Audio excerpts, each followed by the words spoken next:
సాక్షాత్తు వెంకటేశ్వర స్వామిని ఎంత పవిత్రంగా చూస్తామో అంతే పవిత్రంగా తిరుపతి లడ్డూను కూడా మనం చూస్తాం.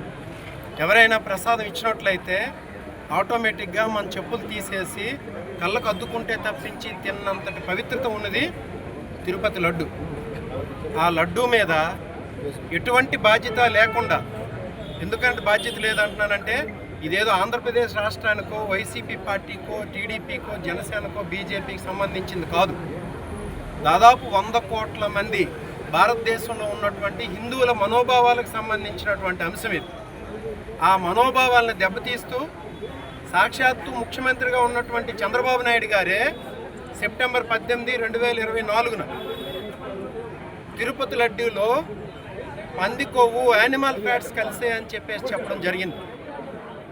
ఆయన చెప్పిన వెంటనే దానికి తానా అంటే తందాన అనుకున్నటువంటి పవన్ కళ్యాణ్ గారు డైరెక్ట్గా తిరుపతి వెళ్ళిపోయి అప్పుడేదో హరిహరం వీరమల్లు సినిమా అవుతుంది అనుకుంటా ఆ గెటప్లో వచ్చేసి ఏదో సనాతన అని చెప్పేసి అనేసి ఇలా ఊగిపోయి ఇంకా నేను ఒక సనాతనవాదిని, సనాతన ధర్మాన్ని పరిరక్షించేస్తున్నావు, సనాతన బోర్డు పెట్టాలి అని చెప్పేసి వెళ్ళి తిరుపతి మెట్లు కడిగేసి వెళ్ళి ఇంకా తర్వాత ఏం చేశారు, వెళ్ళి హిందువులందరినీ రెచ్చగొట్టి ముస్లింలకు ఇలా జరిగితే ఊరుకుంటారా, హిందువుల మీద ఎందుకు ఇలా జరుగుతుందని చెప్పేసి ఎంతోమంది స్వామీజీని తీసుకొచ్చి ఆ తర్వాత విద్యాశాఖ మంత్రి అయినటువంటి నారా లోకేష్ గారు ఆయన తిరగ నోరుతో సాక్షాత్తు పంది మాంసం, పంది కొవ్వు, ఫిష్ ఆయిల్ కలిసిందని చెప్పి అన్నారంటే వీళ్ళు ఎంత పాపపు మాట్లాడుతున్నారో చూడండి. పంది మాంసం కలుపుతారా, పంది కొవ్వు కలుపుతారా? అప్పుడు ఈ పార్టీకి, మన పార్టీకి చెందినటువంటి వైవి సుబ్బారెడ్డి గారు, అలాగే బీజేపీకి చెందినటువంటి సుబ్రహ్మణ్య స్వామి గారు సుప్రీంకోర్టుకు వెళ్తే సుప్రీంకోర్టు సాక్షాత్తు చంద్రబాబు నాయుడు గారికి క్లియర్గా మాట్లాడింది, మీ దగ్గర ఏ ఆధారాలు ఉన్నాయని చెప్పేసి మీరు మాట్లాడుతున్నారు, దయచేసి ఆ మాటలు ఆపండి అని చెప్పేసి సుప్రీంకోర్టు డైరెక్షన్ ఇవ్వడం జరిగింది. అప్పుడు సుప్రీంకోర్టు ఆదేశాలతో సిబిఐ ద్వారా ఒక కమిటీ వేసారు, ఆ సిట్ కమిటీ వేసి ఆ కమిటీ నివేదిక అనేది మొన్న రావడం జరిగింది. అంటే కమిటీ నివేదిక అంటే ఆ సిట్ ఏర్పాటు చేసినటువంటి కమిటీ మొన్న సుప్రీంకోర్టులో ఛార్జ్ షీట్ దాఖలు చేయడం జరిగింది. దానిలో క్లియర్గా 600 పేజీల నివేదికలో ఎటువంటి జంతు అవశేషాలు కానీ, పంది కొవ్వు కానీ, లేకపోతే ఫిష్ ఆయిల్ కానీ ఏవీ లేవు అని చెప్పేసి క్లియర్గా ఒక మాట చెప్పడం జరిగింది. ఇప్పుడు చెప్పండి, ఆ రోజు అన్నటువంటి చంద్రబాబు నాయుడు గారు, ఆ రోజు అన్నటువంటి పవన్ కళ్యాణ్ గారు కానీ, నారా లోకేష్ గారు కానీ ఈరోజు అవే మాటలు మళ్ళీ అనగలరా? చంద్రబాబు నాయుడు గారు బయటకు వచ్చి మళ్ళీ యానిమల్ ఫ్యాట్స్ ఉన్నాయని చెప్పేసి అనగలరా? లేదు పవన్ కళ్యాణ్ గారు వచ్చేసి మళ్ళీ పంది కొవ్వు కానీ, ఫిష్ ఆయిల్ కానీ ఉన్నదని చెప్పేసి అనగలరా? అనలేకపోతే మీరు దేవుడి దగ్గరికి వెళ్ళి లెంపలు వేసుకొని క్షమాపణ చెప్పండి. ఎందుకనంటే టీటీడీలో జరిగేదంతా ఒక ప్రాసెస్ ప్రకారం జరుగుతుంది.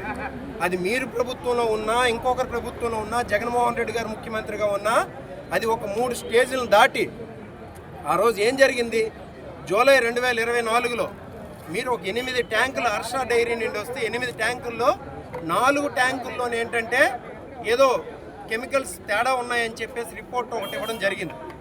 మిగతా 4 ట్యాంకులు సేమ్ డైరీ నుండి వచ్చిన 4 ట్యాంకులు లోపలికి వెళ్ళాయి. ఆ 4 ట్యాంకులు రిజెక్ట్ చేశారు. ఈ రిజెక్షన్ అనేది, యాక్సెప్ట్ చేయడం అనేది ప్రతి గవర్నమెంట్లోనూ జరిగేదే. జగన్మోహన్ రెడ్డి గారి గవర్నమెంట్లో 18 ట్యాంకులు ఇలా రిజెక్ట్ చేశారు. మీకు 2014-19 మధ్యలో మీ హయాంలోనూ కూడా 14 ట్యాంకులు రిజెక్ట్ చేశారు. సో ఇది ఒక ప్రాసెస్ ప్రకారం జరిగేది. ఆ జరిగిన దాన్ని దేవుడిని తీసుకొచ్చి, సాక్షాత్తు అది దేవదేవుడిని తీసుకొచ్చి నీ రాజకీయాల కోసం ఉపయోగించుకుంటున్నారంటే ఆలోచించండి. ఆ రోజు కూడా అనడానికి కారణం ఏంటంటే 100 రోజులు జరిగినటువంటి సమీక్ష. అది అంటే ప్రభుత్వం వచ్చిన తర్వాత 100 రోజులు జరిగిన సమీక్ష. మీరు అప్పటి వరకు ఎటువంటి పథకాలు కూడా ప్రజలకు ఇవ్వలేదు. ప్రజలకు ప్రామిస్ చేసినటువంటి ఏ పథకాలు కానీ, ఏ హామీలు కానీ నెరవేర్చలేదు. దాంతోపాటు విజయవాడ ఆ రోజు బుడమేరు వాగు పొంగిపోయి వరదలతో నిండుండి అక్కడ అట్టర్ ఫ్లాప్ అయిపోయి ఉన్నారు. ప్రజల దృష్టిని మరల్చాలనే ఒక ఆలోచనతో దాదాపు మొత్తం దగ్గర మొత్తం ఏవైతే మీరు హామీలు ఇచ్చారో అవన్నీ ఫెయిల్ అయిపోయి దేవదేవుడి మీదే డైరెక్ట్గా తీసుకొచ్చి రాజకీయాలు చేశారంటే అంతకన్నా నీచం మరొకటి లేదు అని చెప్పేసి తెలియజేసుకుంటూ, ఇంకా సనాతన ధర్మం గురించి మాట్లాడుతున్నారు. సనాతన ధర్మం పవన్ కళ్యాణ్ గారు, చంద్రబాబు నాయుడు గారు ఏదంటే ఇది అనేయడమే కానీ సనాతన ధర్మం గురించి మీరు మాట్లాడాలా? సినిమా యాక్టర్లు వచ్చే సనాతన ధర్మాన్ని కాపాడేస్తారా? సనాతన ధర్మం మన భారతదేశానికి స్వాతంత్రం రాకముందు 300 సంవత్సరాలు బ్రిటిషర్స్ పరిపాలించారంటే క్రిస్టియన్లు. అప్పుడే సనాతన ధర్మం పోలేదు. అంతకుముందు మరొక 3 సంవత్సరాలు ముస్లింలు అంటే మొఘళ్ళు కానీ లేకపోతే ఢిల్లీ సుల్తాన్లు కానీ పరిపాలించేటప్పుడు అప్పుడు పోలేదు. అంటే మన ఈ 70 సంవత్సరాలకు ముందు భారతదేశానికి స్వాతంత్రం రాకముందు 600 సంవత్సరాలు ఈ దేశాన్ని క్రిస్టియన్లు ముస్లింలు పరిపాలించినప్పుడే మన సనాతన ధర్మం ఇలా నిల్చొని ఉంటే నువ్వు ఈరోజు సినిమా యాక్టర్ డ్రామాలు వేసుకొని సనాతన ధర్మాన్ని కాపాడేస్తావా?